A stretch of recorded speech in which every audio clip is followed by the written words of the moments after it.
How people actually live in Guyana, the remote country most Americans never think about, 4K documentary. But here is what nobody tells you.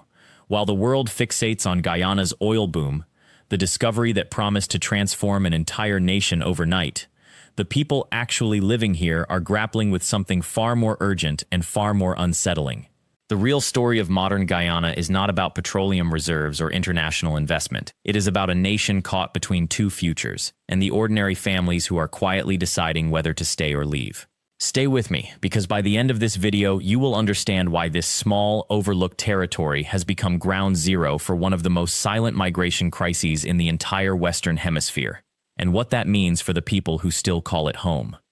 More than 800,000 people live in Guyana today, yet if you ask the average American where Guyana even is, you will likely get a blank stare. It sits on the northeastern edge of South America, bordered by Venezuela, Brazil, and Suriname. The Atlantic Ocean cuts its northern edge, and almost nothing about it appears in the mainstream consciousness of the United States.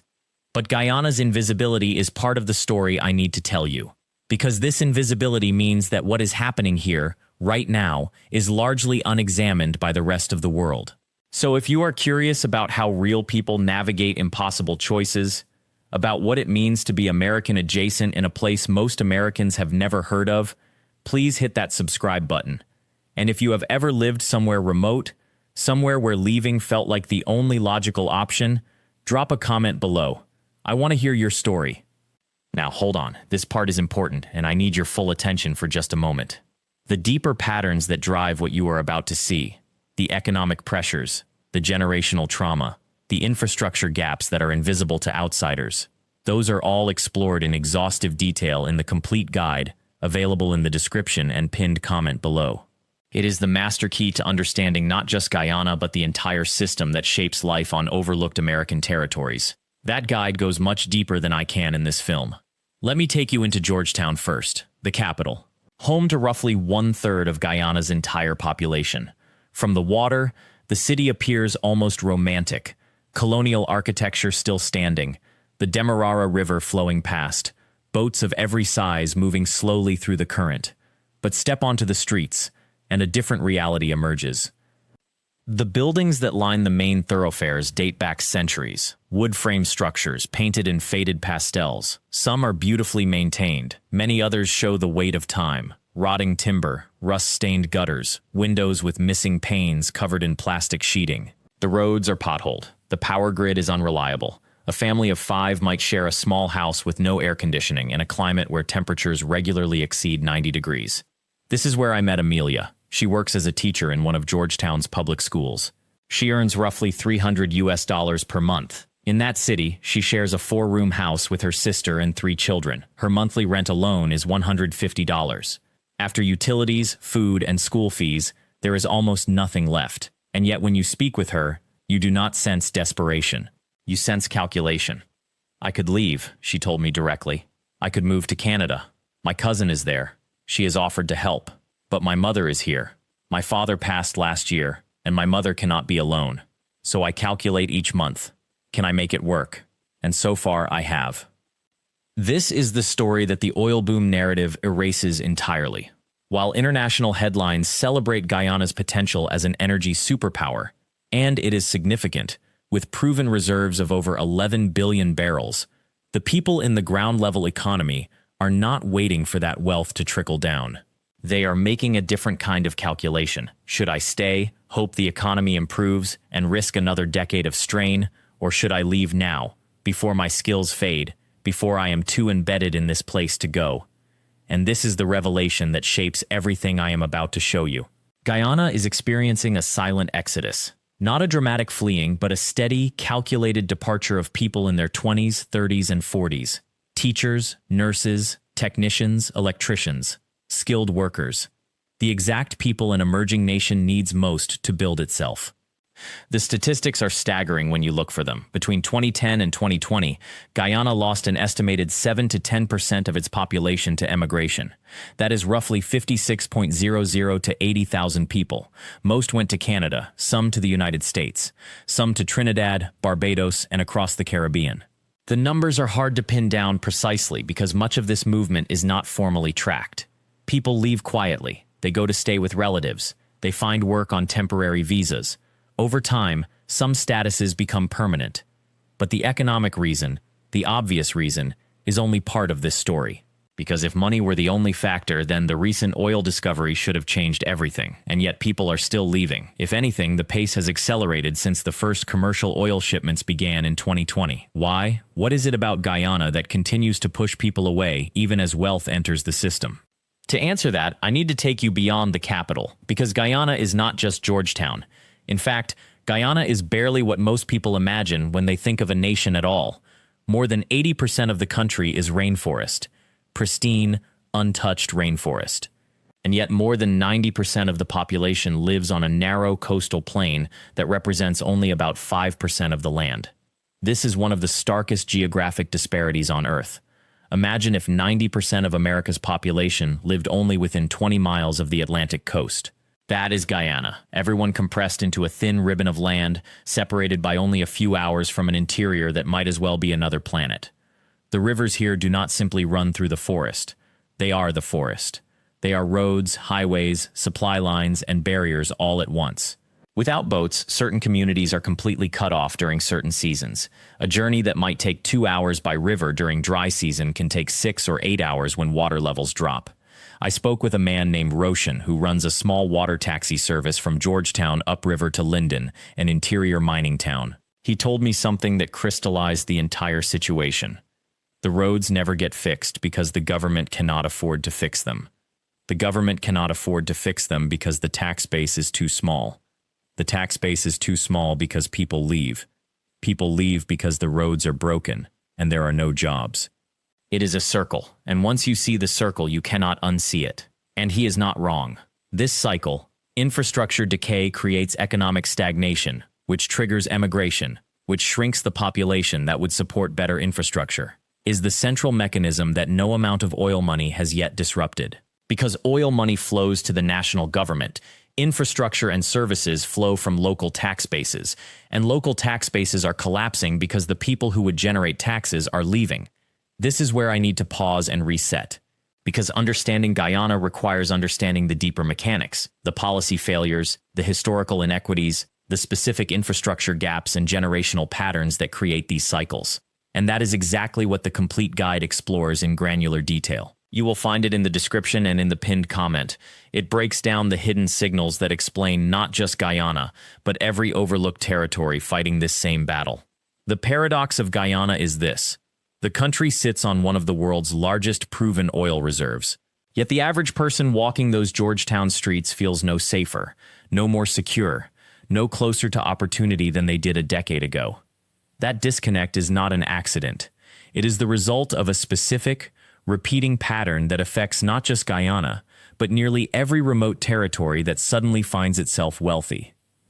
Oil wealth creates a peculiar problem. When a government's primary revenue source is extraction, when money flows from beneath the ground rather than from the labor and commerce of local people, the incentive structure flips. Why invest heavily in public education when you can fund government through drilling licenses? Why modernize ports and electrical grids when oil revenues are abundant? Why tax businesses fairly when you have a resource boom? Over time, the institutions that create genuine opportunity, education, infrastructure, accountable governance, atrophy. They become secondary. And the moment oil prices drop or the moment global demand shifts, those institutions are no longer there to catch people, so they leave. They board planes to Toronto, New York, Miami. They send remittances home, but they do not stay. This is the specific mechanism at work. Not a natural disaster, not a war, not a simple lack of resources. It is a policy architecture that prioritizes immediate extraction over long-term community building. And it is a trap that, once set in motion, becomes remarkably difficult to reverse. But Guyana is not uniform. Beyond Georgetown, beyond the coastal corridor, lies a completely different reality. In the interior, in villages like Lethem, in Amerindian communities scattered across the rainforest, in small logging and mining settlements accessible only by river, people experience Guyana not as a nation in crisis, but as a vast, living frontier. These communities do not expect jobs in call centers or retail positions. They do not measure their security by proximity to government services. Instead, they have built economies around hunting, fishing, subsistence agriculture, and careful management of forest resources that have sustained their families for centuries. For them, the collapse of Georgetown's formal economy is almost irrelevant. Yet even in these communities, the pressure is building. Young people see videos on their phones. They hear stories from relatives who made it to the cities. And they wonder, why stay in a village where the nearest school is 10 kilometers away, where medicine means traveling for 3 days by river, when I could try my luck in Georgetown or beyond? The interior is not immune to the brain drain. It is simply experiencing it on its own timeline, through its own channels. A 14-year-old girl in a forest village has the same access to the world as her cousin in a Georgetown apartment, the same global consciousness, the same sense of possibility, and the same awareness that staying might mean accepting limits. This brings us to a critical observation. Before I continue deeper into how this plays out in daily life, I need your attention on something that changes how you understand not just Guyana, but the entire pattern of migration and opportunity in remote territories. The mechanisms that drive these cycles, the policy choices, the generational patterns, the specific infrastructure failures that create bottlenecks, they are not random.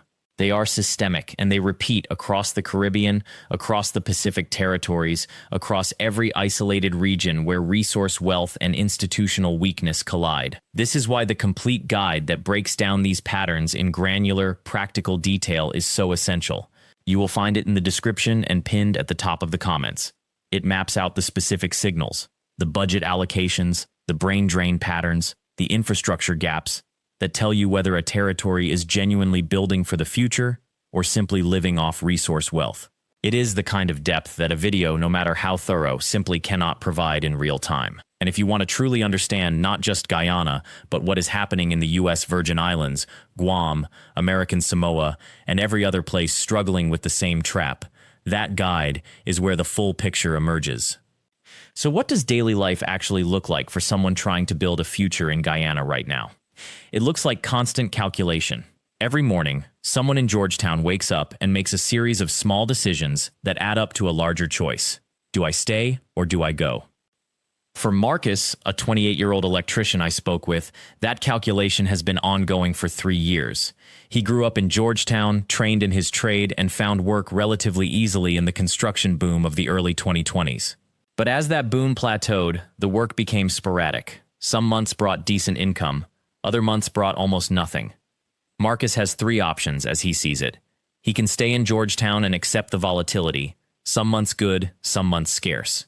He can try to move to the interior and find work in the mining or logging sectors, which pay better but are dangerous and require him to be away from family for weeks at a time. Or he can leave. His brother already made that choice. He is in Miami now, working in an HVAC company, making nearly 4 times what Marcus makes per year. The remittances he sends back help keep Marcus's mother housed and fed. That pressure, the knowledge that his skills could earn him substantially more elsewhere, shapes every day of Marcus's work. It is not desperation. It is not crisis. It is something more subtle and more corrosive, the constant awareness that staying might mean accepting a permanently lower standard of living than he could achieve if he left. And then there is Keisha, a 34-year-old nurse who works in a public hospital in Georgetown. Her situation illustrates a different angle of the same problem. Nursing is a skilled profession. In theory, Keisha's services are always in demand. But in practice, Guyana's public health sector is deeply underfunded. Hospitals operate with outdated equipment. Medication supplies are inconsistent. And salaries have not kept pace with inflation for over a decade. Keisha earns about 12,000 Guyanese dollars per month. That sounds like it should be reasonable. But when you account for the actual cost of rent, food, and transportation in Georgetown, it leaves her with almost nothing at the end of the month. Yet she could move to the United States, use her nursing credentials, and nearly triple her income within a year. Several of her colleagues have already done so. The question Keisha asks herself every single month when she opens her account to see what remains is not whether she is capable or whether she wants to stay. The question is whether she can afford to. These are not exceptional cases. They are the modal experience for thousands of Guyanese professionals. Skilled people, rooted people, people who have families and history in this country, people who would prefer to stay, are making the calculation that staying means accepting a permanently reduced life. And that calculation, repeated across thousands of individuals, becomes a collective exodus. But there is another dimension to this that is often overlooked. The people who stay, and there are millions of them, they are not simply accepting decline. In many cases, they are building alternative economies that operate almost entirely outside the formal system.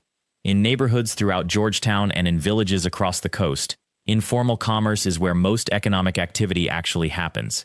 Women who could never secure a formal business loan instead pool resources with neighbors and rotate credit through informal savings associations. People who could never get a job interview instead develop skills through apprenticeships with relatives and friends. Families who have no access to formal credit instead build homes incrementally, one block at a time over decades. This is not a romantic vision of resilience. These informal economies are exhausting. They offer no safety net, no insurance, no guaranteed income. But they are real. They are how most people in Guyana actually survive, and they are completely invisible in official statistics, in policy conversations, in the way the world thinks about Guyanese economics. If you look only at GDP figures and formal employment numbers, you will conclude that Guyana is in crisis. And in formal terms, it is. But if you look at how people actually eat, how they actually house themselves, how they actually survive, the answer is through networks, through improvisation, through the careful accumulation of relationships and trust that formal institutions have failed to provide.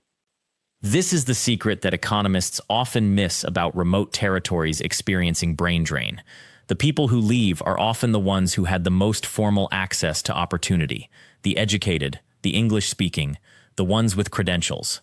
But the people who stay, or who have no choice but to stay, they develop capabilities that are completely different. They learn to navigate systems that do not officially exist.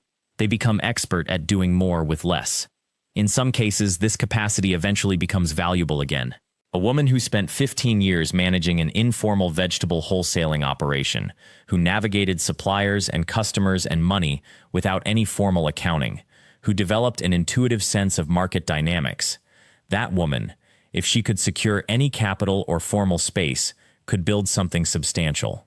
But by the time those opportunities appear, she may have already aged out of the willingness to take such risks, or the next generation may have already left.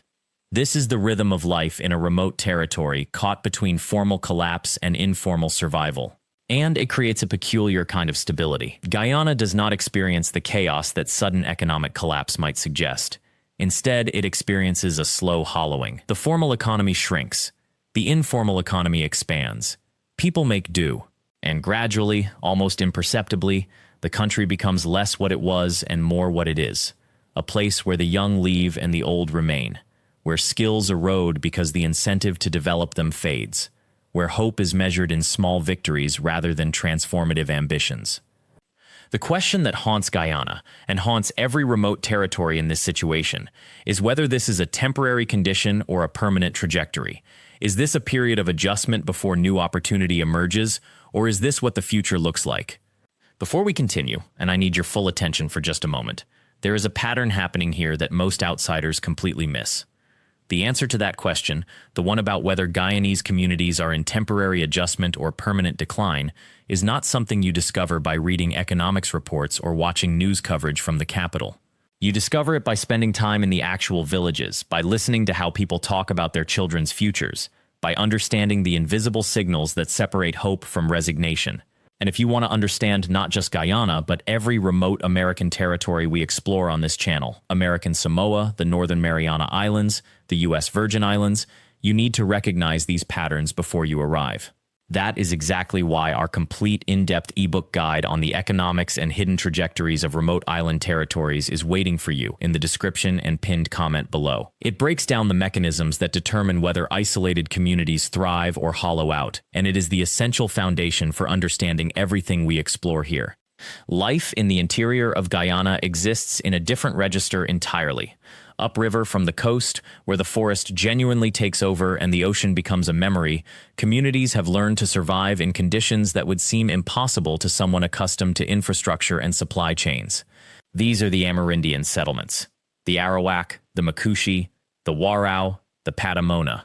Groups whose presence in this land stretches back centuries, long before Guyana became a nation, long before it became a colony, long before the first European ever set foot on this coast.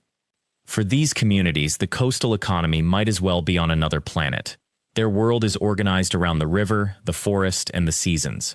A Makushi village in Region 9 might have a population of 300 people spread across wooden structures built directly over the water or on cleared patches of forest floor. The river is not decoration, it is infrastructure. It is highway and marketplace and water source all at once. Getting supplies means either traveling days by canoe or waiting for the monthly or bi-monthly supply boat. Getting to a doctor means a journey that might take a full day or more, depending on water levels and weather. Yet within this apparent deprivation, something remarkable exists, a form of self-sufficiency that the coast has largely lost. A person in the interior knows how to build a shelter from forest materials, knows how to fish, knows how to cultivate cassava and plantains, and the dozen other crops that feed a family through the year. Knows how to navigate the forest and read the river. These are not skills learned in school. They are knowledge systems passed from parent to child, from elder to young person, through observation and participation. The formal economy barely touches these communities. Money exists, but it is peripheral. A person might earn a small income from selling forest products, cacao, Brazil nuts, medicinal plants, or from occasional wage work when an outside contractor arrives to hire labor. But the foundation of survival is not currency. It is capability. The trade-off is immense. Access to electricity is limited or non-existent. Access to education means sending children away to the coast for secondary school, which most families cannot afford. Access to healthcare is episodic and dependent on luck. If a village health worker is present and trained, if a supply of basic medicines exists, if the river is navigable. But there is a stability here that coastal communities have lost. You do not worry about being laid off from a job that does not exist. You do not experience the psychological weight of formal employment insecurity. You do not watch your community hollow out as young people migrate in search of opportunity that never arrives. This creates a peculiar paradox. The interior of Guyana, by any conventional measure of development, is desperately poor. Yet by many measures of social cohesion, community resilience, and cultural continuity, it is rich. A young person in the interior grows up knowing exactly who they are, where they come from, what their role in the community is, and what skills they need to survive. Compare this to a young person in Georgetown, educated but underemployed, aware that they do not have genuine opportunity at home, watching their skills atrophy in the absence of meaningful work. Which person is genuinely poorer? The colonial history of Guyana continues to structure this contradiction in ways that few people recognize. When the British left, they left behind infrastructure designed for extraction, not for self-sufficiency. The coast was developed to export sugar and later other products. The interior was largely left alone, partly because it was not economically useful, partly because controlling it was difficult, partly because the Amerindian populations already living there had little political power in the newly independent nation. When Guyana became independent in 1966, it inherited a fundamentally unbalanced economy, a coastal strip oriented toward the world market, an interior that had no developed connection to that market and little reason to develop one. This imbalance has only deepened. The discovery of massive oil reserves off the Guyanese coast, announced in 2015 and beginning production in 2020, is reshaping the nation's economy in ways both promising and troubling. Oil wealth brings money into the national coffers. It brings investment. It brings jobs for some people in Georgetown and on the coast. But it also concentrates opportunity even more intensely on the coast, making the interior even more marginal. It also brings environmental risk, the possibility of spills, of pollution, of ecological damage to the very forests that interior communities depend upon. And it brings the historical pattern that every resource-rich nation knows. The resource wealth often enriches a small number of people connected to power, while the majority of citizens see little tangible benefit. For a remote American territory like Guam or American Samoa or the U.S. Virgin Islands, the parallels are striking and instructive. These territories also experience the weight of colonial economic structures. They also rely on external markets and external capital. They also face the challenge of young people leaving because local opportunity feels limited. They also struggle with the question of whether outside investment brings genuine development or merely deepens dependency. Guyana is not an American territory, but its situation illuminates the situation of American territories in ways that policymakers and outside observers rarely acknowledge. The rivers of Guyana are being transformed by climate change in ways that most global discussions about climate ignore. When people in the United States talk about climate change, they typically focus on rising sea levels affecting coastal cities, or extreme weather events, or changes to agriculture. But in Guyana, climate change is already arriving as an alteration in rainfall patterns, and rainfall patterns determine everything about life in a forest nation. The dry season comes earlier and lasts longer. The rainy season brings heavier downpours concentrated in shorter periods. These shifts are subtle enough that some years they are barely noticeable, but over a decade they are reshaping the rhythm of life. For the interior communities, altered rainfall means altered river levels. A river that typically reaches certain heights at certain times now behaves unpredictably. A canoe journey that usually takes a known amount of time becomes uncertain. A fishing season that traditionally opened at a particular moment now arrives late or early. The knowledge systems that have been refined over centuries, when to plant, when to fish, when to harvest, when to travel, are becoming less reliable. An elder knows when the river typically floods based on 70 years of observation, but that knowledge, accumulated patiently over a lifetime, is becoming obsolete in the face of climate disruption. For the coastal communities, the threat is even more direct. Much of the coast lies below sea level. Much of it is protected only by sea defenses and mangrove forests. Rising sea levels are not a theoretical future threat. They are already reshaping the coastline. Erosion is eating away at the land, sometimes visibly in a single season.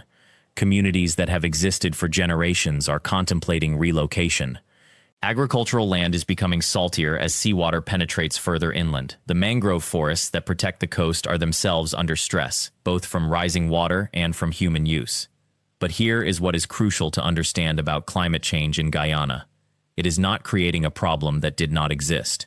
It is accelerating and complicating problems that already exist. Guyanese communities are not being hit by climate change from a position of stability. They are being hit while already struggling with economic vulnerability, political instability, limited infrastructure, and the persistent weight of colonial economic structures. Climate change is not a standalone crisis. It is a crisis layered on top of other crises. This is why the situation in Guyana, and by extension the situations in American territories facing similar pressures, demands an understanding that goes deeper than any single news story or policy paper can provide. The crisis is not just economic. It is not just environmental. It is not just political.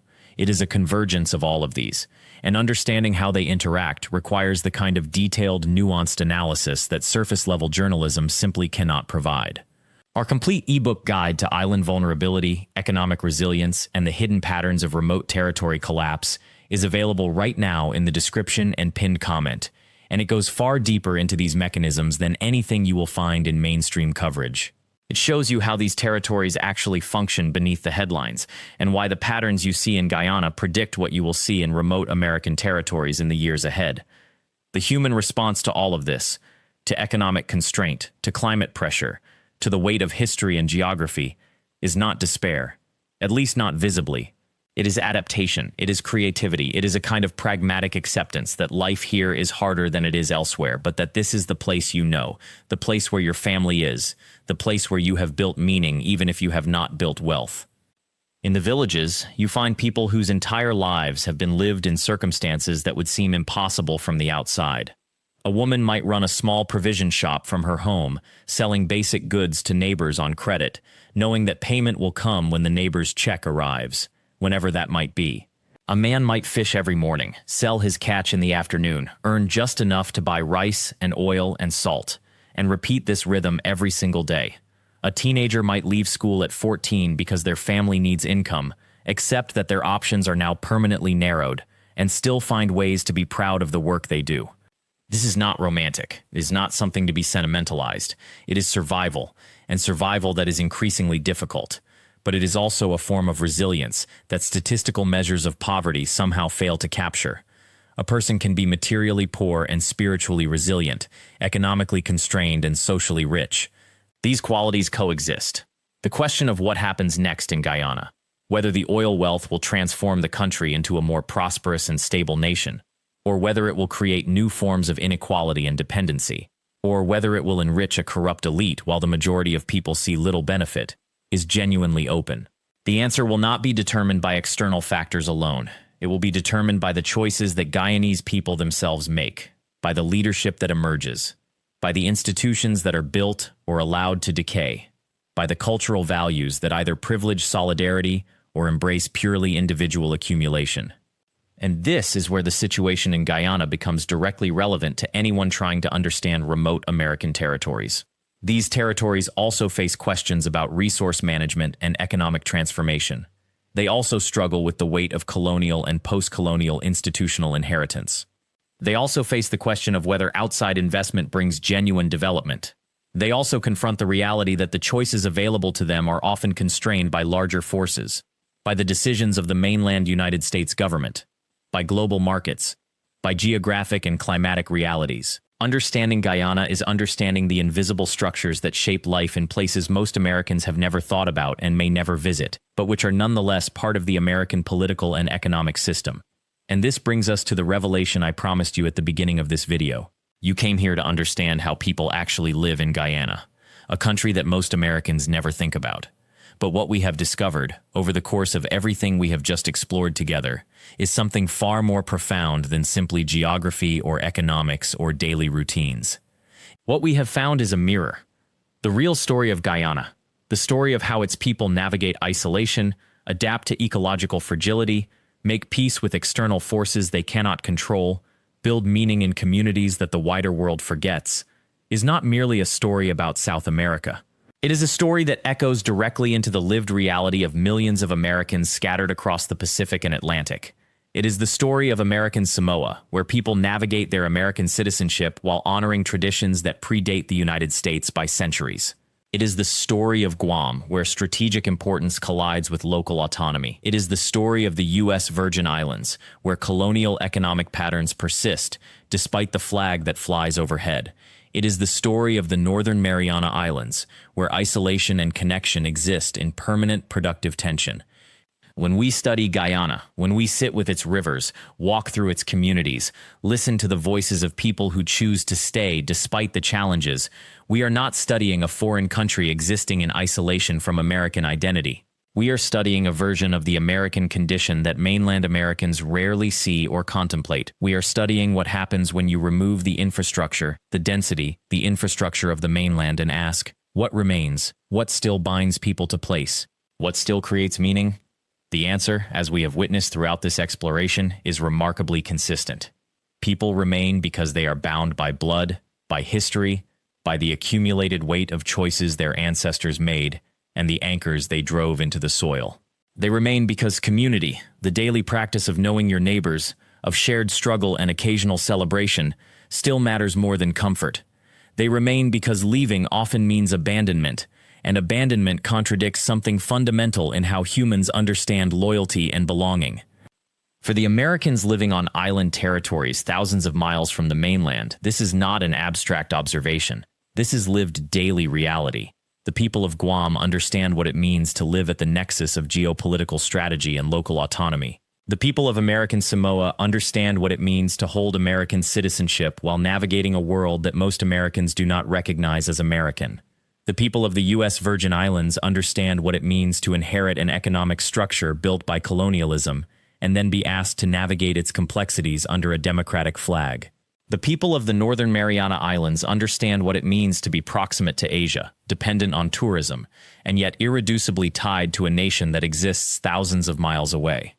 Understanding Guyana, then, is understanding the template. It is understanding the architecture of resilience that remote communities everywhere have built. It is understanding how people create stability in conditions that destabilize easily. It is understanding how culture becomes not a decorative layer on top of economics, but the very foundation that holds economic life together. It is understanding how geography is not destiny, but it is also not irrelevant. Geography shapes the menu of possibilities. Community, culture, and the daily practice of showing up for one another determines which possibilities people actually choose. This is the secret I promised you at the beginning. The reason Guyana matters to anyone curious about remote American territories is not because it is an exotic location or a geography lesson.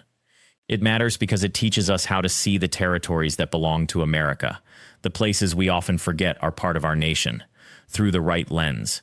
not as problems to be solved or curiosities to be observed, but as communities where real people have made real choices to stay, to build, to persist, to belong. To see these places as Guyana teaches us to see them is to recognize that American identity itself is far more dispersed, far more rooted in island isolation, far more dependent on daily acts of community survival than the mainland mythology typically acknowledges. The takeaway is this: everywhere we look in the territories that carry the American flag, from the Caribbean to the Pacific, we find people navigating the invisible structures that shape their choices, finding meaning in community despite and because of geographic isolation, and making daily decisions that affirm their commitment to place. That commitment deserves recognition. That resilience deserves respect.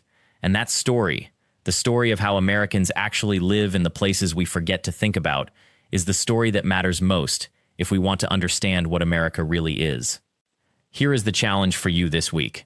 Think about the American territories you know almost nothing about. Pick one.